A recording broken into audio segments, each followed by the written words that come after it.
नमस्कार। कहानियों के इस सफ़र में आप सबका बहुत स्वागत है। आज हम सुनेंगे मुंशी प्रेमचंद जी द्वारा लिखित कहानी मूठ। कहानी शुरू करने से पहले मेरा आप सबसे विनम्र निवेदन है, यदि मेरे द्वारा सुनाई गई कहानियाँ आप सबको पसंद आती हों तो कृपया मेरे चैनल को ज़रूर सब्सक्राइब करें और अपने मित्रों में भी शेयर करें। तो चलिए शुरू करते हैं। डॉक्टर जयपाल ने प्रथम श्रेणी की सनद पाई थी, पर इसे भाग्य ही कहिए या व्यावसायिक सिद्धांतों का अज्ञान कि उन्हें अपने व्यवसाय में कभी उन्नत अवस्था न मिली। उनका घर सकरी गली में था, पर उनके जी में खुली जगह में घर लेने का विचार तक न उठा। औषधालय की अलमारियाँ, शीशियाँ और डॉक्टर यंत्र आदि सब भी साफ सुथरे न थे। मितव्ययिता के सिद्धांत का वह अपनी घरेलू बातों में भी बहुत ध्यान रखते थे।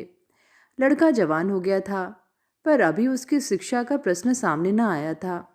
सोचते थे, इतने दिनों तक पुस्तकों से सर मारकर मैंने ऐसी कौन सी बड़ी संपत्ति पाली जो उसके पढ़ाने लिखाने में हजारों रुपए बर्बाद करूं। उनकी पत्नी अहल्या धैर्यवान महिला थी, पर डॉक्टर साहब ने उसके इन गुणों पर इतना बोझ डाल दिया था कि उसकी कमर भी झुक गई थी। माँ भी जीवित थी, पर गंगा स्नान के लिए तरस तरस कर रह जाती थी। दूसरे पवित्र स्थानों की यात्रा की चर्चा ही क्या। इस क्रूर मितव्ययिता का परिणाम यह था कि इस घर में सुख और शांति का नाम न था। अगर कोई मद फुटकल थी तो वह बुढ़िया मरी जगिया थी। उसने डॉक्टर साहब को गोद में खिलाया था और उसे इस घर से ऐसा प्रेम हो गया था कि सब प्रकार की कठिनाइयां झेलती थी, पर टलने का नाम न लेती थी। डॉक्टर साहब डॉक्टरी आय की कमी को कपड़े और शक्कर के कारखानों में हिस्से लेकर पूरा करते थे। आज संयोगवश मुंबई के कारखाने ने उनके पास वार्षिक लाभ के 750 रुपये भेजे। डॉक्टर साहब ने बीमा खोला, नोट गिने, डाकिए को विदा किया, पर डाकिए के पास रुपए अधिक थे। बोझ से दबा जाता था। बोला, हुजूर, रुपए ले लें और मुझे नोट दे दें तो बड़ा एहसान हो, बोझ हल्का हो जाए। डॉक्टर साहब डाकिए को प्रसन्न रखा करते थे, उन्हें मुफ्त दवाइयाँ दिया करते थे। सोचा कि हाँ, मुझे बैंक जाने के लिए तांगा मंगाना ही पड़ेगा। क्यों न बिन कौड़ी के उपकार वाले उस सिद्धांत से काम लूं। रुपए गिनकर एक थैली में रख दिए और सोच ही रहे थे कि चलूं उन्हें बैंक में रखता आऊं कि एक रोगी ने बुला भेजा। ऐसे अवसर यहाँ कदाचित ही आते थे।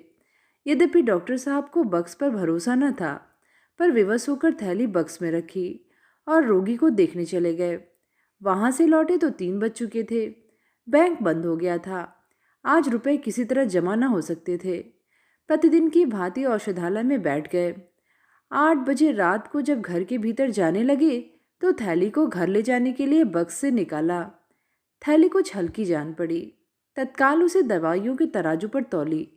होश उड़ गए। पूरे 500 रुपये कम थे। विश्वास न हुआ। थैली खोलकर रुपए गिने। 500 रुपये कम निकले। विक्षिप्त अधीरता के साथ बक्स के दूसरे खाने को टटोला, परंतु व्यर्थ। निराश होकर एक कुर्सी पर बैठ गए और स्मरण शक्ति को एकत्र करने के लिए आंखें बंद कर ली और सोचने लगे, मैंने रुपए कहीं अलग तो नहीं रखे, डाकिए ने रुपए कम तो नहीं दिए, मैंने गिनने में भूल तो नहीं कर दी।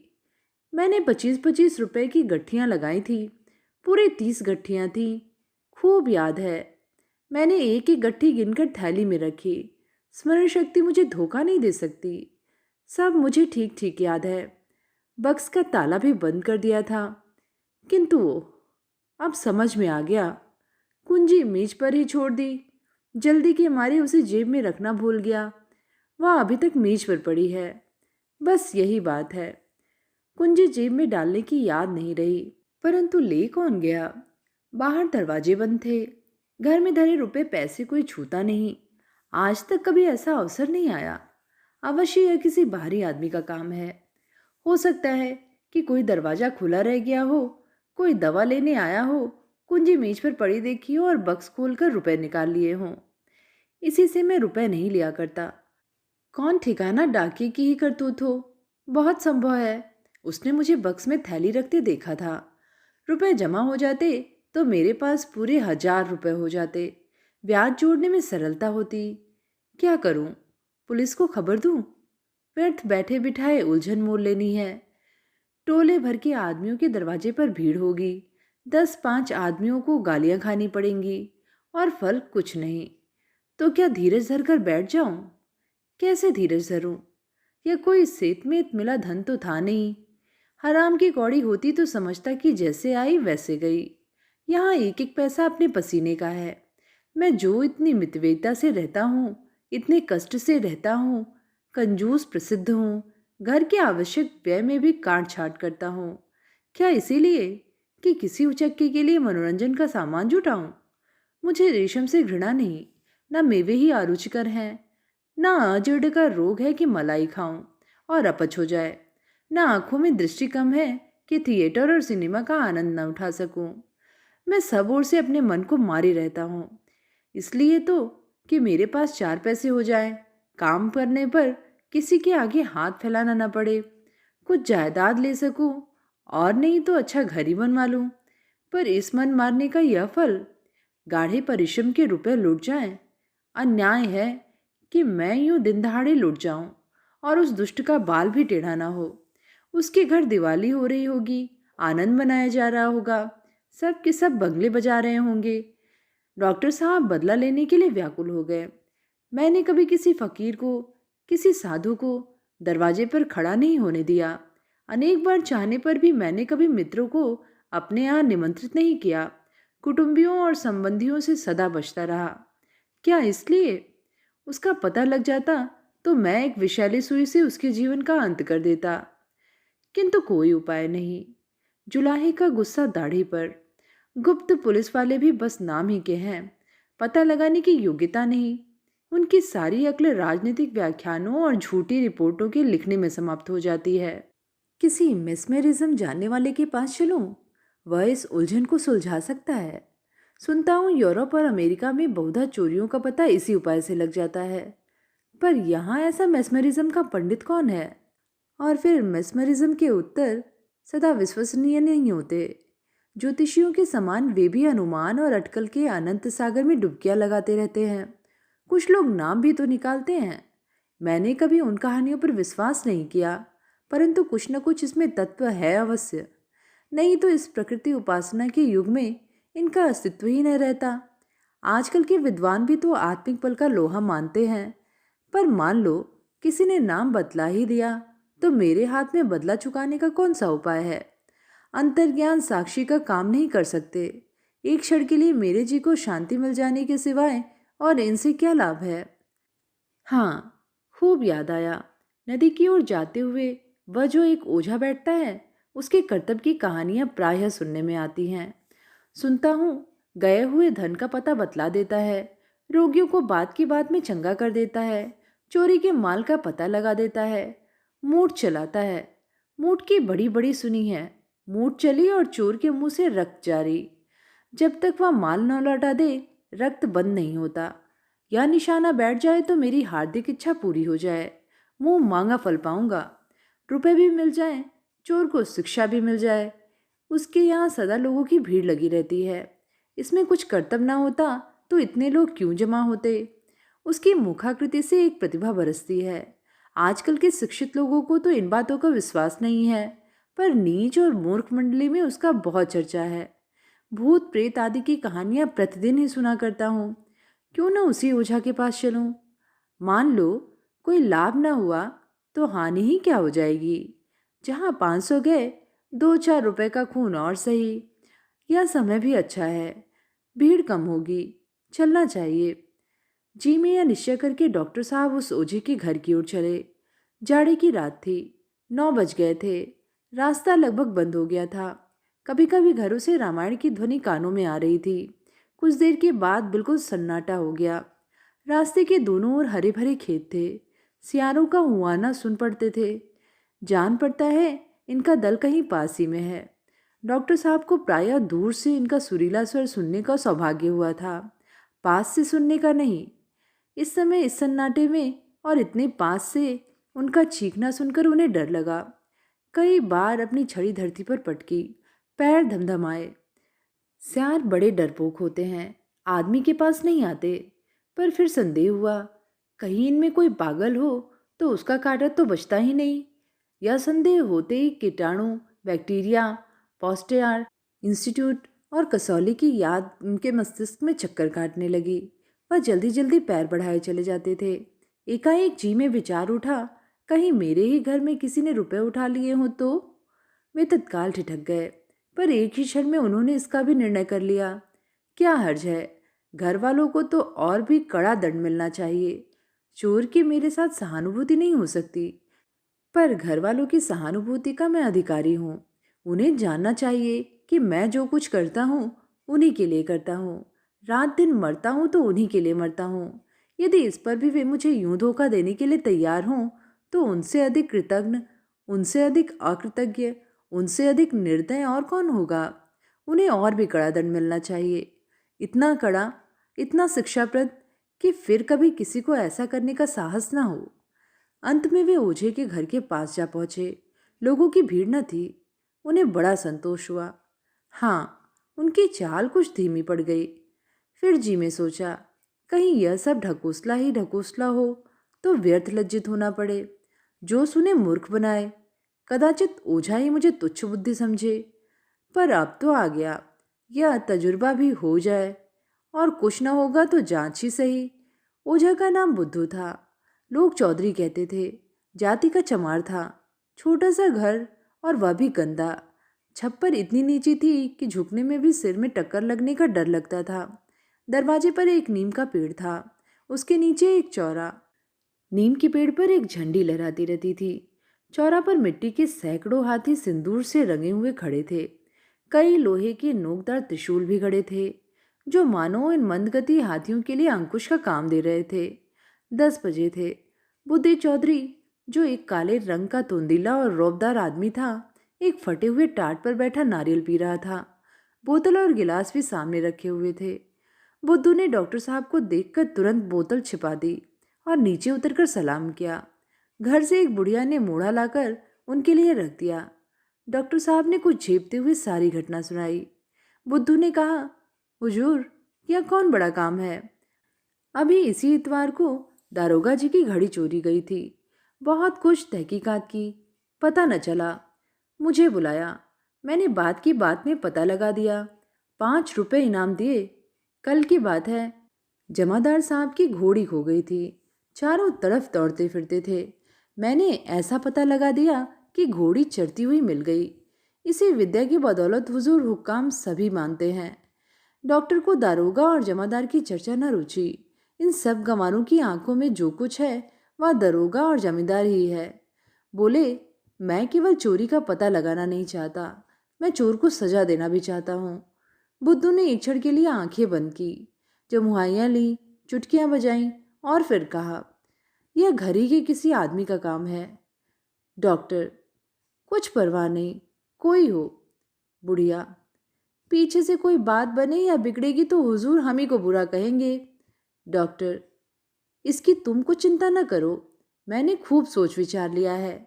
बल्कि अगर घर के किसी आदमी की शरारत है तो मैं उसके साथ और भी कड़ाई करना चाहता हूँ। बाहर का आदमी मेरे साथ छल करे तो क्षमा के योग्य है, पर घर के आदमी को मैं किसी प्रकार क्षमा नहीं कर सकता। बुद्धू, तो हुजूर क्या चाहते हैं। डॉक्टर, बस यही कि मेरे रुपए मिल जाएं और चोर किसी बड़े संकट में पड़ जाए। बुद्धू, मूठ चला दूं। बुढ़िया, ना बेटा, मूठ के पास न जाना, न जाने कैसी पड़े, कैसी न पड़े। डॉक्टर, तुम मूठ चला दो, इसका जो कुछ मेहनताना और इनाम हो मैं देने को तैयार हूँ। बुढ़िया, बेटा, मैं फिर कहती हूँ, मूठ के फेर में मत पड़। कोई जोखम की बात आ पड़ेगी तो वही बाबूजी फिर तेरे सिर होंगे और तेरे बनाए कुछ न बनेगी। क्या जानता नहीं मूठ का अवतार कितना कठिन है। बुद्धू, हाँ बाबूजी, फिर एक बार अच्छी तरह सोच लीजिए। मूठ तो मैं चला दूंगा, लेकिन उसको उतारने का जिम्मा मैं नहीं ले सकता। डॉक्टर, अभी कह तो दिया, मैं तुमसे उतारने को न कहूँगा, चलाओ भी तो। बुद्धू ने आवश्यक सामान की एक लंबी तालिका बनाई।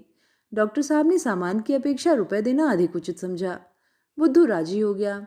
डॉक्टर साहब चलते चलते बोले, ऐसा मंत्र चलाओ कि सवेरा होते होते चोर मेरे सामने माल लिए हुए आ जाए। बुद्धू ने कहा, आप निशा खातिर रहें, डॉक्टर साहब वहाँ से चले तो 11 बजे थे। जाड़े की रात, कड़ाके की ठंड थी। उनकी माँ और स्त्री दोनों बैठी हुई उनकी राह देख रही थी। उन्होंने जी को बहलाने के लिए बीच में एक अंगीठी रख ली थी, जिसका प्रभाव शरीर की अपेक्षा विचार पर अधिक पड़ता था। यहाँ कोयला विलास से पदार्थ समझा जाता था। बुढ़िया मेरी जगिया वहीं फटाटाट का टुकड़ा ओढ़े पड़ी थी। वह बार बार उठकर अपनी अंधेरी कोठरी में जाती, आले पर कुछ टटोल कर देखती और फिर अपनी जगह पर आकर पड़ जाती। बार बार पूछती, कितनी रात गई होगी। जरा भी खटका होता तो चौंक पड़ती और चिंतित दृष्टि से इधर उधर देखने लगती। आज डॉक्टर साहब ने नियम के प्रतिकूल क्यों इतनी देर लगाई, इसका सबको आश्चर्य था। ऐसे अवसर बहुत कम आते थे कि उन्हें रोगियों को देखने के लिए रात को जाना पड़ता था। यदि कुछ लोग उनकी डॉक्टरी के कायल भी थे तो वे रात को उस गली में आने का साहस न करते थे। सभा सोसाइटियों में जाने को उन्हें रुचि न थी। मित्रों से भी उनका मेल जोल न था।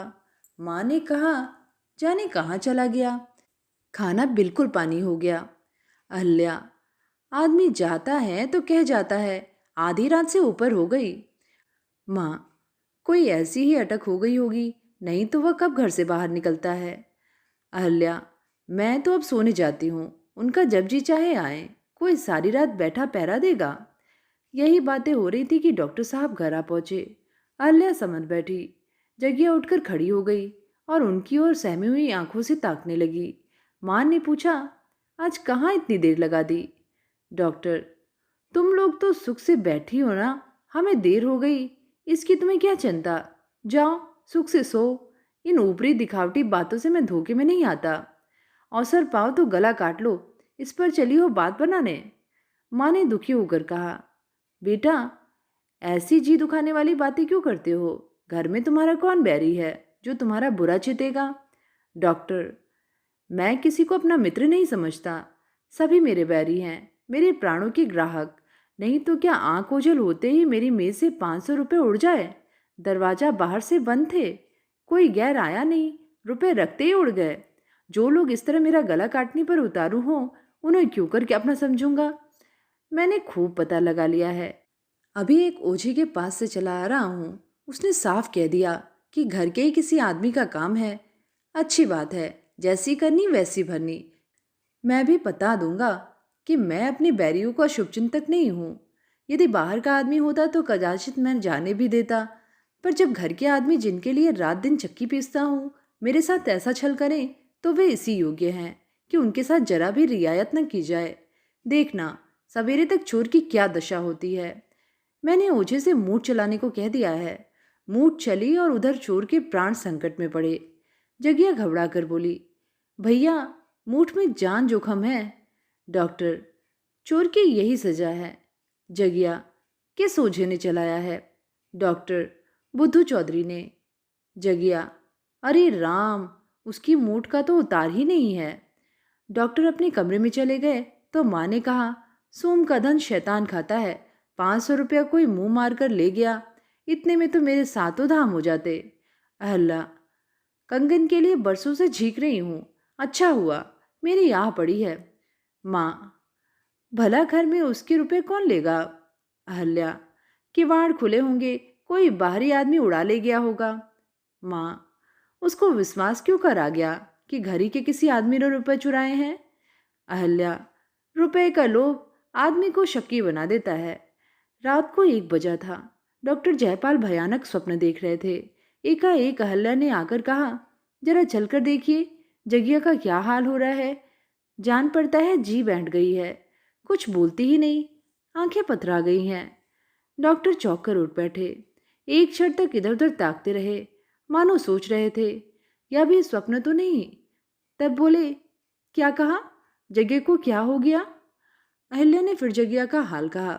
डॉक्टर के मुख पर हल्की सी मुस्कुराहट दौड़ गई। बोले, चोर पकड़ा गया, मूठ ने अपना काम कर दिया। अहिल्या, और जो घर ही के किसी आदमी ने ले लिए होते।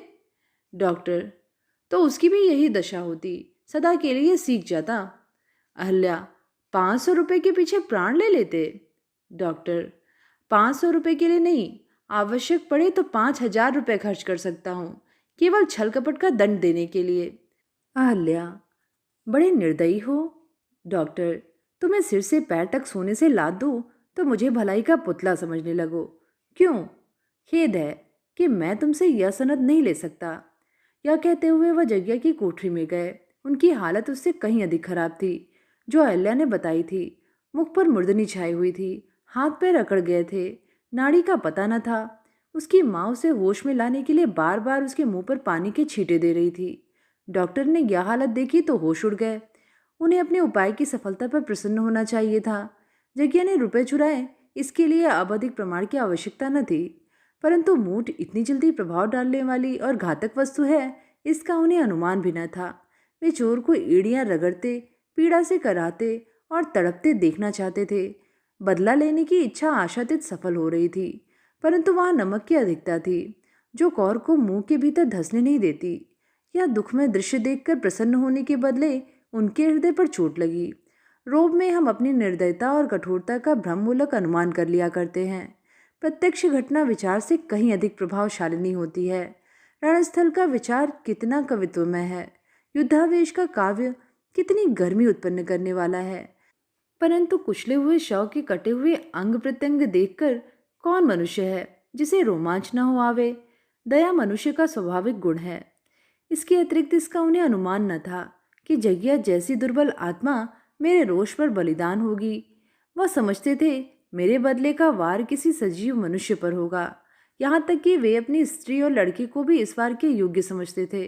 पर मरे को मारना, कुचले को कुचलना उन्हें अपना प्रतिघात मर्यादा के विपरीत जान पड़ा। जग्या का यह काम क्षमा के योग्य था। जिसे रोटियों के लाले हों, कपड़ों को तरसे, जिसकी आकांक्षा का भवन सदा अंधकार में रहा हो, जिसकी इच्छाएं कभी पूरी नहीं हुई हो, उसकी नीयत बिगड़ जाए तो आश्चर्य की बात नहीं। वे तत्काल औषधालय में गए। होश में लाने की जो अच्छी अच्छी औषधियाँ थीं उसको मिलाकर एक मिश्रित नई औषधि बना लाए। जग्या के गले में उतार दी। कुछ लाभ न हुआ।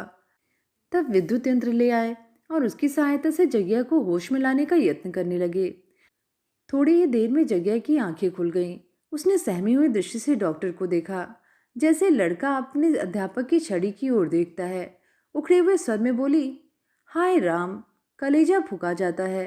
अपने रुपए ले ले, आले पर एक हांडी है, उसी में रखे हुए हैं। मुझे अंगारों से मत जला। मैंने तो यह रुपए तीरथ करने के लिए चुराए थे। क्या तुझे तरस नहीं आता? मुट्ठी भर रुपयों के लिए मुझे आग में जला रहा है। मैं तुझे ऐसा काला ना समझती थी। हाय राम। यह कहते कहते वह फिर मूर्छित हो गई। नाड़ी बंद हो गई, ओठ नीले पड़ गए, शरीर के अंगों में खिंचाव होने लगा। डॉक्टर ने दीन भाव से अहल्या की ओर देखा और बोले, मैं तो अपने सारे उपाय कर चुका, अब इसे होश में लाना मेरी सामर्थ्य के बाहर है। मैं क्या जानता था कि यह अभागी मूठ इतनी घातक होती है। कहीं इसकी जान पर बन गई तो जीवन भर पछताना पड़ेगा। आत्मा की ठोकरों से कभी छुटकारा न मिलेगा। क्या करूं? बुद्धि कुछ काम नहीं करती। अहल्या, सिविल सर्जन को बुलाओ, कदाचित वह कोई अच्छी दवा दे दे। किसी को जानबूझकर आग में ढकेलना न चाहिए। डॉक्टर, सिविल सर्जन इससे अधिक और कुछ न कर सकता जो मैं कर चुका। हर घड़ी इसकी दशा और गिरती जा रही है। न जाने हत्यारे ने कौन सा मंत्र चला दिया। उसकी माँ मुझे बहुत समझाती रही, पर मैंने क्रोध में उसकी बातों की जरा भी परवाह न की। माँ, बेटा तुम उसी को बुलाओ जिसने मंत्र चलाया है। पर क्या किया जाएगा? कहीं मर गई तो हत्या सिर पर पड़ेगी, कुटुंब को सदा सताएगी। 2 बज रहे थे। ठंडी हवा हड्डियों में चुभी जाती थी। डॉक्टर लंबे पांव बुद्धू चौधरी के घर की ओर चले जाते थे। इधर उधर व्यर्थ आंखें दौड़ाते थे कि कोई इक्का या तांगा मिल जाए। उन्हें मालूम था कि बुद्धू का घर बहुत दूर हो गया। कई बार धोखा हुआ, कहीं रास्ता तो नहीं भूल गया। कई बार इधर आया हूँ। यह बाग तो कभी नहीं मिला। लेटर बॉक्स भी सड़क पर कभी नहीं देखा। यह पुल तो कदापि न था। अवश्य राह भूल गया। किससे पूछूं? वे अपनी स्मरण शक्ति पर झुंझलाने लगे और उसी ओर थोड़ी दूर और आगे दौड़े। पता नहीं इस समय मिलेगा भी कि नहीं। दुष्ट नहीं, शराब में मस्त पड़ा होगा। कहीं इधर बेचारी चल न बसी हो। कई बार इधर उधर घूम जाने का विचार हुआ, पर अंतःप्रेरणा ने सीधी राह से हटने न दिया। यहाँ तक कि बुद्धू का घर दिखाई पड़ा। डॉक्टर जयपाल की जान में जान आई। बुद्धू के दरवाजे पे जाकर जोर से कुंडी खटखटाई। भीतर से कुत्ते ने असभ्यतापूर्ण उत्तर दिया, पर किसी आदमी का शब्द न सुनाई दिया। फिर जोर जोर से किवाड़ खटखटाए। कुत्ता और भी तेज पड़ा। बुढ़िया की नींद टूटी। बोली, क्या कौन इतनी रात गए किवाड़ तोड़े डालता है? डॉक्टर, मैं हूँ, जो कुछ देर हुई तुम्हारे पास आया था। बुढ़िया ने बोली, पहचानी, समझ गई, इनके घर के किसी आदमी पर विपत पड़ी, नहीं तो इतनी रात गए क्यों आते। पर अभी तो बुद्धू ने मूठ चलाई नहीं, उसका असर क्यों कर हुआ। समझाती थी तब ना माने। खूब फंसे।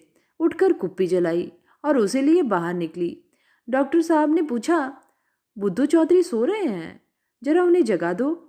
बुढ़िया, ना बाबूजी, इस वक्त मैं ना जगाऊंगी, मुझे कच्चा ही खा जाएगा। रात को लाट साहब भी आवे तो नहीं उठता। डॉक्टर साहब ने थोड़े शब्दों में पूरी घटना कह सुनाई और बड़ी विनम्रता के साथ कहा कि बुद्धू को जगा दे। इतने में बुद्धू अपने ही आप निकल के बाहर आया और आंखें मलता हुआ बोला, कहिए बाबूजी, क्या हुक्म है? बुढ़िया ने चिढ़कर कहा, तेरी नींद आज कैसे खुल गई? मैं जगाने गई होती तो मारने उठता। डॉक्टर, मैंने सब माजरा बुढ़िया से कह दिया है, इसी से पूछो। बुढ़िया, कुछ नहीं, तूने मूठ चलाई थी, रुपए इनके घर की महरी नहीं लिए हैं, अब उसका अब तब हो रहा है। डॉक्टर, बेचारी मर रही है, कुछ ऐसा उपाय करो कि उसके प्राण बच जाएं। बुद्धू, यह तो आपने बुरी सुनाई, मूठ को फेरना सहज नहीं है। बुढ़िया, बेटा, जान जोखिम है, क्या तू जानता नहीं? कहीं उल्टे फेरने वाले पर ही पड़े तो जान बचना ही कठिन हो जाए। डॉक्टर, अब उसकी जान तुम्हारी ही बचाए बचेगी, इतना धर्म करो। बुढ़िया, दूसरे की जान की खातिर कोई अपनी जान गाड़े में डालेगा? डॉक्टर, तुम रात दिन यही काम करते हो, तुम उसके दाव घात सब जानते हो, मार भी सकते हो, जिला भी सकते हो। मेरा तो इन बातों पर बिल्कुल विश्वास नहीं था, लेकिन तुम्हारा कमाल देखकर दंग रह गया। तुम्हारे हाथों कितने ही आदमियों का भला हुआ है, उस गरीब बुढ़िया पर दया करो। बुद्धू, कुछ पसीजा, पर उसकी माँ मामलेदारी में उससे कहीं अधिक चतुर थी।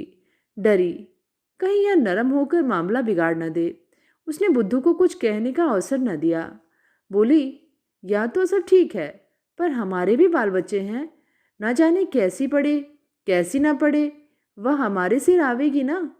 आप तो अपना काम निकाल कर अलग हो जाएंगे, मूठ फेरना हंसी नहीं है। बुद्धू, हाँ बाबूजी, काम बड़े जोखिम का है।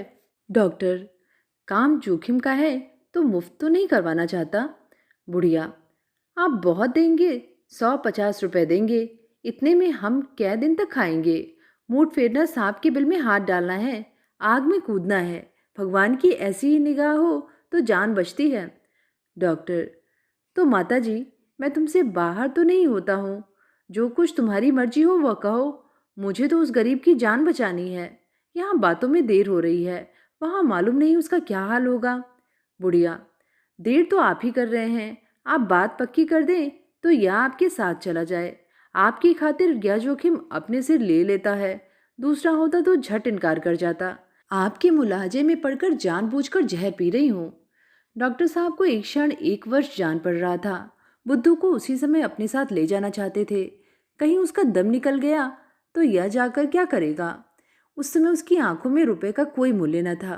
केवल यही चिंता थी कि जगिया मौत के मुंह से निकल आए। जिस रुपए पर वह अपनी आवश्यकताएं और घर वालों की आकांक्षाएं निछावर करते, उसे दया के आवेश ने बिल्कुल तुच्छ बना दिया था। बोले, तुम ही बताओ अब मैं क्या कहूँ, पर जो कुछ कहना हो झटपट कह दो। बुढ़िया, अच्छा तो 500 रुपये दीजिए, इससे कम में काम ना होगा। बुद्धू ने माँ की ओर आश्चर्य से देखा और डॉक्टर साहब मूर्छित से हो गए। निराशा से बोले, इतना मेरे बुते के बाहर है, जान पड़ता है उसके भाग्य में मरना ही बदा है। बुढ़िया, तो जाने दीजिए, हमें अपनी जान बाहर थोड़ी ही है, हमने तो आपके मुलायजे से इस काम का बीड़ा उठाया। जाओ बुद्धू, सो।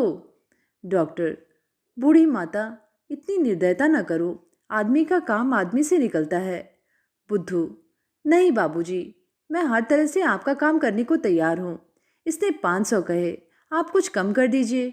हाँ, जोखिम का ध्यान रखिएगा। बुढ़िया, तो जाके सोता क्यों नहीं? इन्हें रुपए प्यारे हैं तो क्या तुझे अपनी जान प्यारी नहीं है? कल को लहू थूकने लगेगा तो कुछ बनाए न बनेगी, बाल बच्चों को किस पर छोड़ेगा? है घर में कुछ? डॉक्टर साहब ने संकोच करते हुए 250 कहे। बुद्धू राजी हो गया। मामला तय हुआ। डॉक्टर साहब उसे साथ लेकर घर की ओर चले। उन्हें ऐसी आत्मिक प्रसन्नता कभी न मिली थी। हारा हुआ मुकदमा जीतकर अदालत से लौटने वाला मुकदमेबाज भी इतना प्रसन्न न होगा। लपके चले जाते थे। बुद्धू से बार बार तेज चलने को कहते। घर पहुंचे तो जग्गिया को बिल्कुल मरने के निकट पाया। जान पड़ता था यही सांस अंतिम सांस है। उनकी माँ और स्त्री दोनों आंसू भरे निराश बैठी थीं। बुद्धू को दोनों ने विनम्र दृष्टि से देखा। डॉक्टर साहब के आंसू भी न रुक रहे। जग्गिया की ओर झुके तो आंसू की बूंदें उसके मुरझाए हुए पीले मुख पर टपक पड़ी। स्थिति ने बुद्धू को सजग कर दिया था। बुढ़िया के देह पर हाथ रखते हुए बोला, बाबूजी, अब मेरा किया कुछ नहीं हो सकता। यह दम तोड़ रही है। डॉक्टर साहब ने गिड़गिड़ा कर कहा, नहीं चौधरी, ईश्वर के नाम पर अपना मंत्र चलाओ। इसकी जान बच गई तो सदा के लिए मैं तुम्हारा गुलाम बना रहूंगा। बुद्धू, आप मुझे जानबूझकर जहर खाने को कहते हैं। मुझे मालूम न था कि मूठ के देवता इस वक्त इतने गर्म हैं। वह मेरे मन में बैठे कह रहे हैं, तुमने हमारा शिकार छीना तो हम तुम्हें निगल जाएंगे। डॉक्टर, देवता को किसी तरह राजी कर लो। बुद्धू, राजी करना कठिन है। 500 रुपये दीजिए तो इसकी जान बचे। उतारने के लिए बड़े बड़े जतन करने पड़ेंगे। डॉक्टर, 500 रुपये दे दो तो इसकी जान बचा दोगे? बुद्धू, हाँ, शर्त बदकर। डॉक्टर साहब बिजली की तरह लपक कर अपने कमरे में आ गए और 500 रुपये की थैली लाकर बुद्धू के सामने रख दी। बुद्धू ने विजय की दृष्टि से थैली को देखा, फिर जग्गिया का सर अपनी गोद में रखकर उस पर हाथ फेरने लगा। कुछ बुदबुदाकर छू छू करता जाता था। एक क्षण में उसकी सूरत डरावनी हो गई। लपटे से निकलने लगी। बार बार अंगड़ाइयाँ लेने लगा। इसी दशा में एक बेसुरा गाना आरंभ किया, पर हाथ जग्गिया के सर पर ही था। अंत में कोई आध घंटा बीतने पर जग्गिया ने आंखें खोल दी, जैसे बुझते हुए दिए में तेल पड़ जाए। धीरे धीरे उसकी अवस्था सुधरने लगी। उधर कौवे की बोली सुनाई दी। जग्गिया एक अंगड़ाई लेकर उठ बैठी। 7 बजे थे। जग्गिया मीठी नींद सो रही थी। उसकी आकृति निरोग थी। बुद्धि रुपए की थैली लेकर अभी गया था। डॉक्टर साहब की माँ ने कहा, बात की बात में 500 रुपये मार ले गया। डॉक्टर, यह क्यों नहीं कहती कि एक मुर्दे को जिला गया, क्या उसके प्राण का मूल्य इतना भी नहीं है? माँ, देखो आले पर 500 रुपये हैं या नहीं? डॉक्टर, नहीं, उन रुपयों में हाथ मत लगाना, उन्हें वहीं पड़े रहने दो। उसने तीरथ करने के वास्ते लिए थे, वह उसी काम में लगेंगे। माँ, यह सब रुपए उसी के भाग के थे। डॉक्टर, उसके भाग के तो 500 ही थे, बाकी मेरे भाग के थे। उनकी बदौलत मुझे ऐसी शिक्षा मिली जो उम्र भर न भूलेगी। तुम मुझे अब आवश्यक कामों में मुट्ठी बंद करते हुए न पाओगी। तो ये थी कहानी मूठ। कहानी आप सबको कैसी लगी नीचे कमेंट में लिख के ज़रूर बताइएगा। आगे भी ऐसी कहानियाँ सुनते रहने के लिए चैनल को ज़रूर सब्सक्राइब करें। फिर मिलेंगे एक नई कहानी के साथ। धन्यवाद।